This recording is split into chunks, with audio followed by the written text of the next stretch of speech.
नमस्कार, मैं हूं मृत्युंजय कुमार झा। शाम के 5:30 बज चुके हैं और अगले आधे घंटे तक आपके सवालों का सबसे बड़ा मंच तैयार है। अगर आपने कमोडिटी में ट्रेड किया है या फिर नया ट्रेड करना चाहते हैं, जानना चाहते हैं कि आपके लिए कहां पर कमाई के मौके हैं, तो आप सवाल पूछिए। नंबर आप नोट कर लें जिस नंबर पर आप सवाल पूछ सकते हैं, 02223001634। इसके अलावा आप 02223001635 पर भी अपना सवाल पूछ सकते हैं।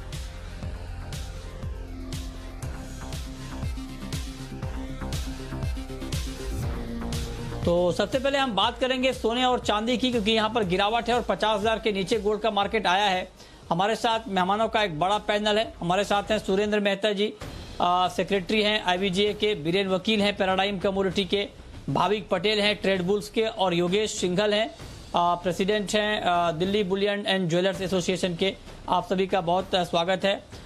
मेहता जी, मेरा पहला सवाल सबसे पहले आपसे यही होगा कि 50,000 के नीचे गोल्ड टिकेगा या 50,000 के नीचे नहीं टिकेगा, ऊपर आ जाएगा मार्केट एक बार फिर से? मृत्युंजय जी, मुझे लगता है कि 50,000 के नीचे ये मार्केट टिकेगा। अब हम देखिए, स्टिमुलस पैकेज की जो बात हो रही थी, वहां पे से लगभग उसकी वापसी हो रही है। अभी स्टिमुलस पैकेज अनाउंस नहीं होगा ऐसा समझ में आ रहा है। दूसरा, हम वैक्सीन, कोरोना वैक्सीन के नजदीक पहुंचते जा रहे हैं।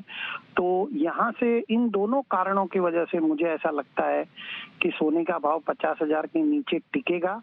ये फिलहाल एक हफ्ते के लिए रेंज बाउंड रह सकता है, 49,200 से लगा के 50,400 या 500 के बीच में रह सकता है। लेकिन ओवरऑल धीरे धीरे ये मार्केट, गोल्ड का मार्केट 50,000 के नीचे अवश्य सेटल होगा। अच्छा, तो फिर करना क्या चाहिए सर? जो इन्वेस्टर हैं उनको क्या करना चाहिए अभी गोल्ड में? देखिए, इन्वेस्टर के लिए तो मैं हमेशा राय यही देता हूं कि आप SIP के माध्यम को अपनाएं। आप धीरे धीरे इन्वेस्ट करें। जो भी आपका पूरे साल में आप इन्वेस्ट करना चाहते हैं उसको मंथली पार्ट में डिवाइड करके, जिस तरह से आप शेयर में, म्यूचुअल फंड में इन्वेस्ट करते हैं, उसी प्रकार यहाँ पर भी आप इन्वेस्ट कीजिए। तो इन्वेस्टर के लिए तो यही राय है। कंज्यूमर के लिए खरीदने का बेहतरीन मौका है इस वक्त, क्योंकि आगे फेस्टिवल सीजन और मैरिज सीजन है। और मैं आपको ये भी बता दूं मृत्युंजय जी कि पिछले फिलहाल 4 दिनों से मार्केट में बाहर गांव से भी ग्राहक आ रहे हैं। जो बड़े बड़े रिटेल शोरूम वाले बाइंग करने के लिए अब निकल पड़े हैं। और यदि आप मुंबई के जवेरी बाजार को देखें तो बड़े बड़े मैन्युफैक्चरर और होलसेलर के पास में बिक्री अचानक से बढ़ी है और बहुत बड़ी तादाद में ये बिक्री बढ़ी है। तो ये बहुत ही इसका मुख्य कारण है। एक तो भाव धीरे धीरे 50,000 के आसपास सेटल होता जा रहा है और आगे फेस्टिवल सीजन और मैरिज सीजन भी आ रहा है। तो ओवरऑल B2B मार्केट के लिए और B2C मार्केट के लिए, दोनों मार्केट के लिए बहुत ही अच्छा है। ये आपने एक नई बात बताई कि डिमांड अब बढ़ रही है। और आपने कहा मेहता जी कि बाहर गांव से लोग आ रहे हैं। ये बाहर गांव मतलब कहां से आ रहे हैं? जैसे जो बड़े बड़े जिनके रिटेल शोरूम केरला साइड में और चेन्नई साइड में है और कलकत्ता साइड में है, वो ज्यादा करके खरीदी अपनी मुंबई के बड़े मैन्युफैक्चरर या होलसेलर से ही करते हैं। वो लोग अब मार्केट के अंदर आने लगे हैं। पिछले 4-5 दिनों से हम ये ट्रेंड देख रहे हैं और बड़ी तादाद में ये लोग अब मुंबई आ रहे हैं और बाइंग कर रहे हैं। बहुत अच्छी बिक्री हो रही है। तो वो लोग ये B2B मार्केट की मैं बात कर रहा हूँ। B2C मार्केट में तो ओवरऑल हमें जो पिछले 12-15 दिनों से ट्रेंड नजर आ रहा है, बहुत ही बढ़िया ट्रेंड है B2C मार्केट का।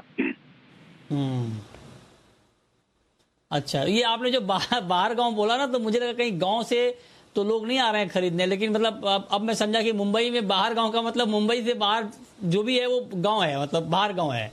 अगर दिल्ली से भी कोई आ रहा है तो ये यहाँ के लिए बाहर गांव हुआ, भले ही वो दिल्ली एक शहर और राजधानी से आ रहा हो। यही बात है ना मेहता जी? बिल्कुल।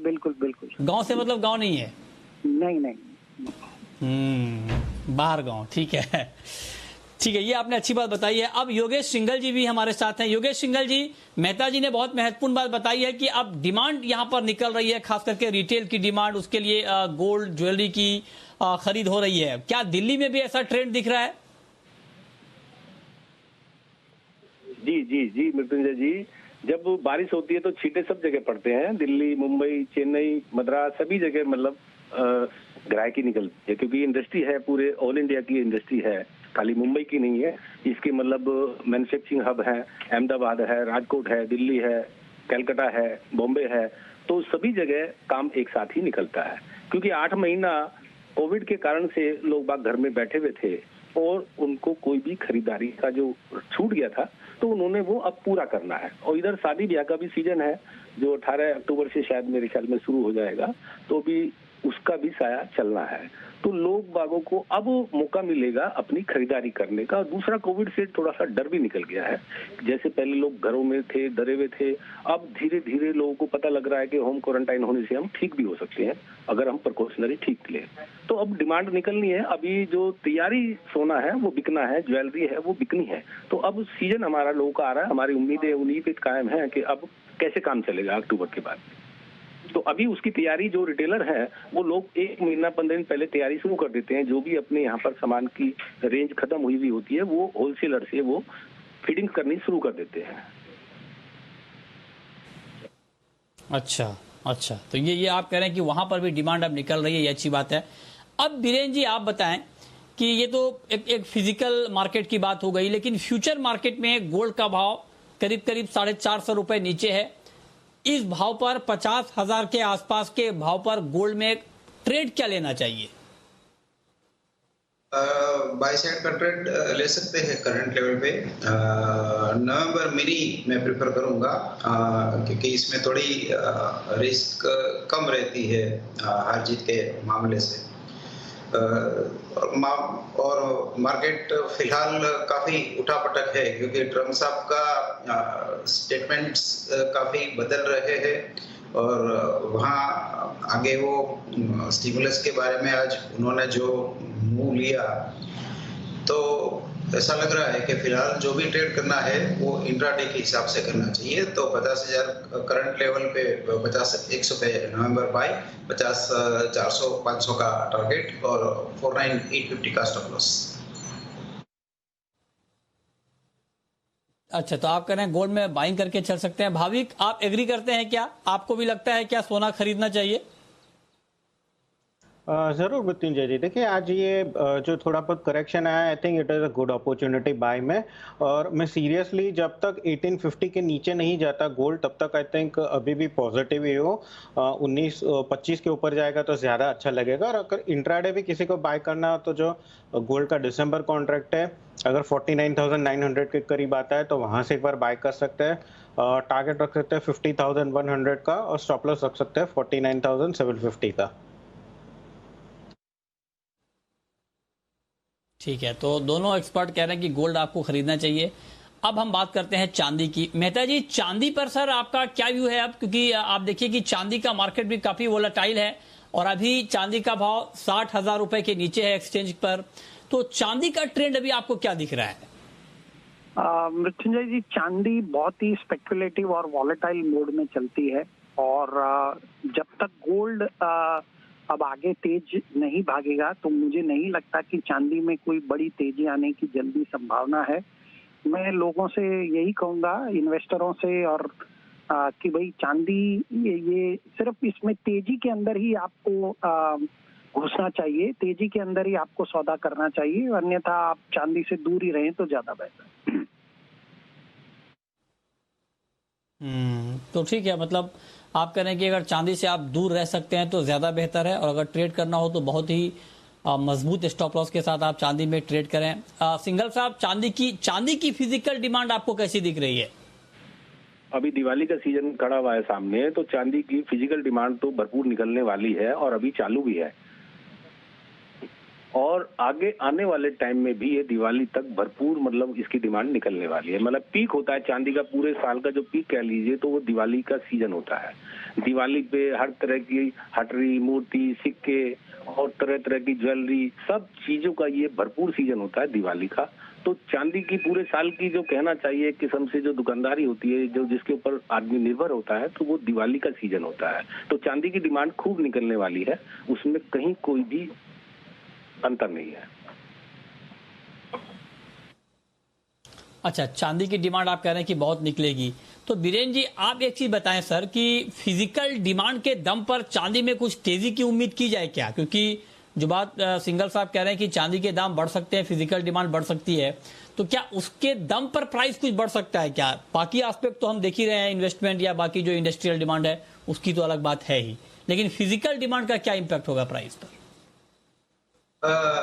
मैं इसमें ग्लोबल फिजिकल डिमांड पे थोड़ा ज़्यादा भरोसा रखता हूँ और ग्लोबल ETF जो होते हैं सिल्वर का, उसका डेटा उन्होंने पब्लिश करना 2 महीने से बंद कर दिया है, तो वहाँ थोड़ी ट्रांसपेरेंसी नहीं है।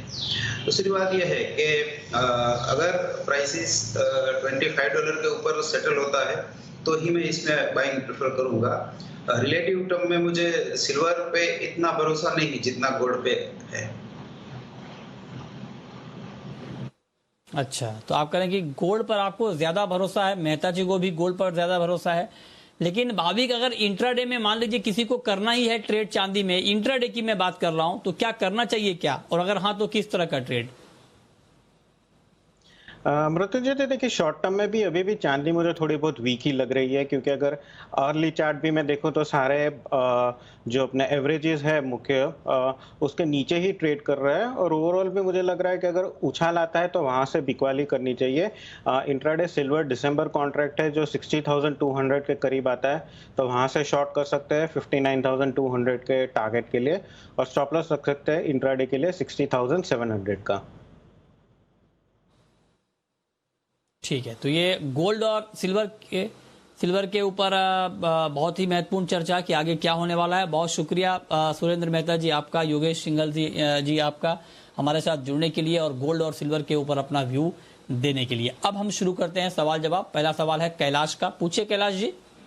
नमस्कार सर, कॉपर के अंदर मैंने जो लॉट सेल कर रखे थे वो तो मैंने प्लस कर लिया है लॉस के अंदर, लेकिन अब लॉन्ग साइड में बैठ जाए क्या? आगे लॉन्ग साइड के अंदर टारगेट क्या रहेगा ऊपर का?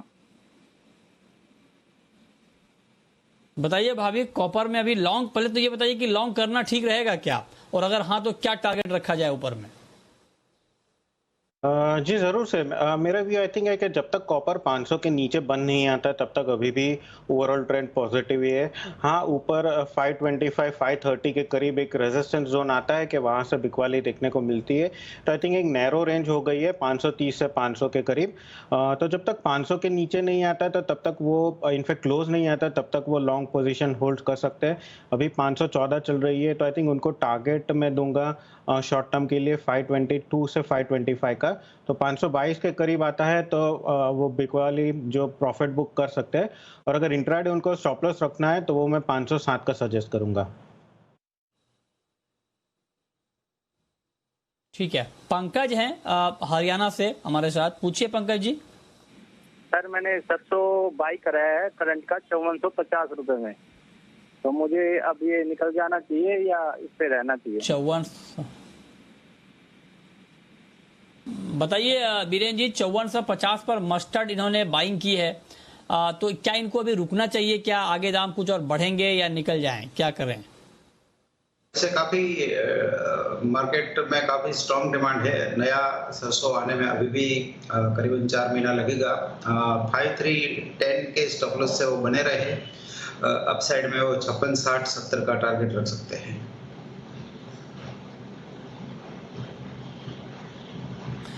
अगला सवाल है राजू का बेंगलुरु से, पूछिए राजू जी। मैं गोल्ड में ट्रेड करता हूँ, मैंने 2 लोड 50 225 में बाय कर रखा है, तो क्या किस टारगेट तक जाके मैं निकल जाऊं या आगे होल्ड करूं, क्या करूं?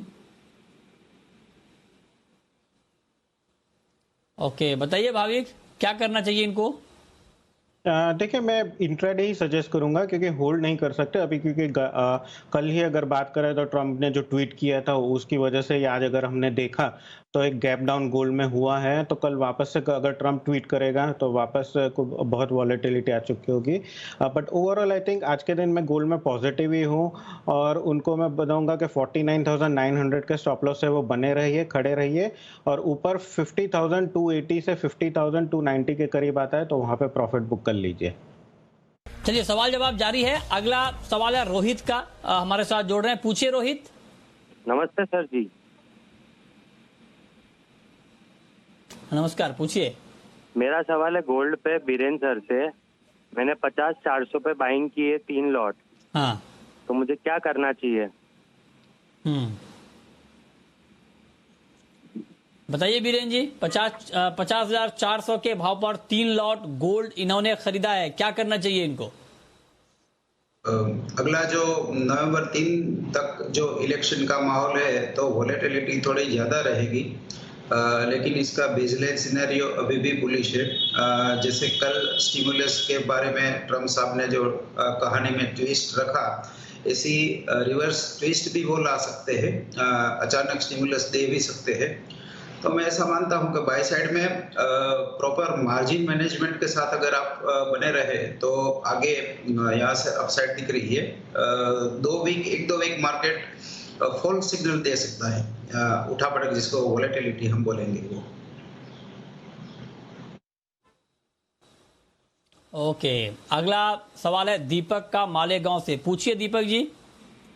कपास खल्ली में पूछना था, आगे इसका फ्यूचर क्या लगता है अभी आने वाले सीजन में, नवंबर में बाय करनी थी।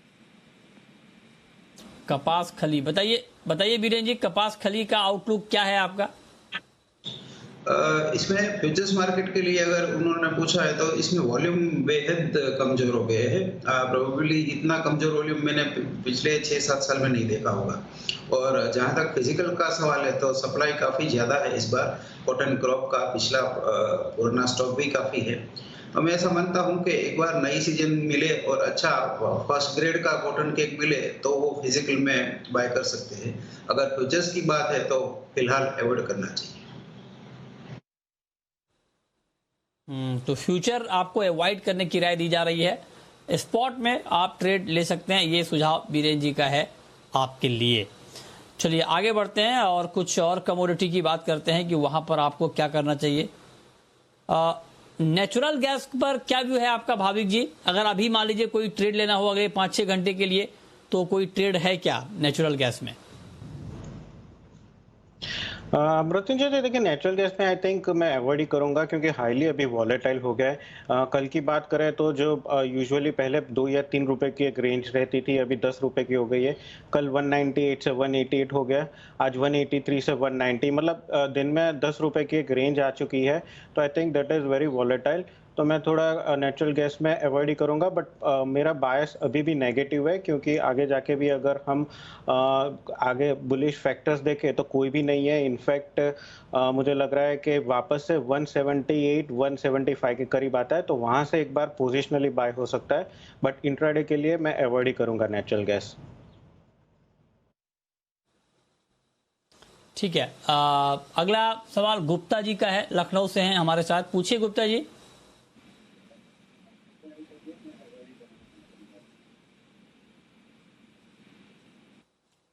आगरा से हैं गुप्ता जी। पूछिए Gupta ji. Evening sir. Good evening sir. जी गुड इवनिंग, पूछिए सर। 8 से 10 दिन में सिल्वर के भाव 55 से 56 हजार की टारगेट आ सकती है सर?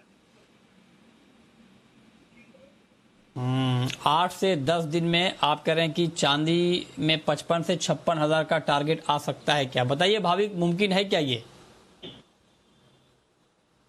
55,000 तो थोड़ा ज्यादा लग रहा है, बट 57,800 58,000 तक तो जरूर से हम देख सकते हैं। आई थिंक ओवरऑल आगे जाके सिनेरियो अगर देखें तो कल ये फेड की मिनट्स भी पब्लिश होगी तो वहां पे भी एक ट्रिगर होगा, और दूसरा आई थिंक अगर ट्रम्प कोई ट्वीट करेंगे तो उसके बाद हो सकता है। बट ओवरऑल सिनेरियो जब तक 64,000 के ऊपर सिल्वर नहीं जाता तब तक मेरा व्यू बेरिश ही रहेगा। 5-6 दिन के लिए मैं एक्सपेक्ट कर रहा हूँ कि एटलीस्ट 58,000 तक आ सकता है नीचे। ठीक है, ओके, तो ये राय है आपकी, लेकिन अब वक्त है रैपिड फायर राउंड का।